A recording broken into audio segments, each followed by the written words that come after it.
Je suis chargée d'opérations référente copropriété chez Solia. Je suis opérateur pour la métropole européenne de Lille. J'accompagne des copropriétés dans le cadre du dispositif Amélio. Bonjour Monsieur Brognard. Bonjour, vous allez bien? Oui, bonjour Monsieur Neves. Bonjour Madame Leblanc, vous allez bien? Très bien vous-même. Ici, nous sommes la résidence nationale Clémenceau, 2 bâtiments et 207 appartements. L'ancienne façade datait de 30 ans. Donc effectivement, nous commencions à avoir des détachements de béton qui devenaient très dangereux.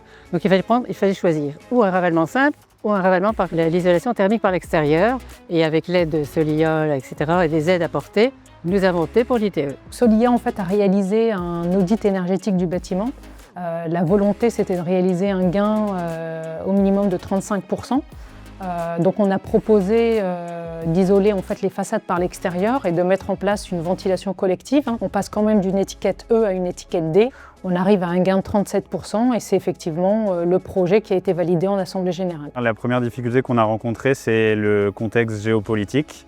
Avec la guerre en Ukraine, on a connu une augmentation des prix des matériaux et donc on a dû aller voir les copropriétaires pour leur parler d'un surcoût. Également, on a pu, en faisant des tests amiantes dans les logements, découvrir certains points et zones amiantées dont on a dû traiter. Et enfin, financièrement, il y a un décalage sur les subventions, ça met du temps à arriver.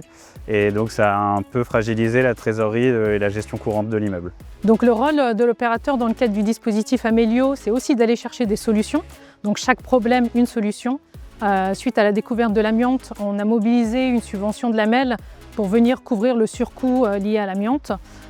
Suite aux difficultés de trésorerie, on a mobilisé la caisse d'avance du groupe Tisserand qui est venu préfinancer les subventions restantes. Ça nous a permis de pouvoir payer les factures des prestataires.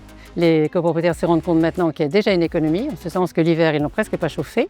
Et ici, avec les grosses chaleurs que nous connaissons depuis quelques jours, là, les gens me disent « Oh, Madame Leblanc, là, vraiment, on sent la différence. » Pour moi, le dispositif Amélio est indispensable en copropriété. Sans ce dispositif, à mon sens, on serait incapable de réaliser de tels projets et faire voter de tels travaux parce que l'aspect financier est très important pour les copropriétaires. Avec un opérateur et avec Amélio, on est sûr d'avoir les subventions en fin de compte et ça a un grand impact pour les décisions des copropriétaires. L'un des points qui est très important quand on veut mettre en place un projet de rénovation énergétique, c'est la communication.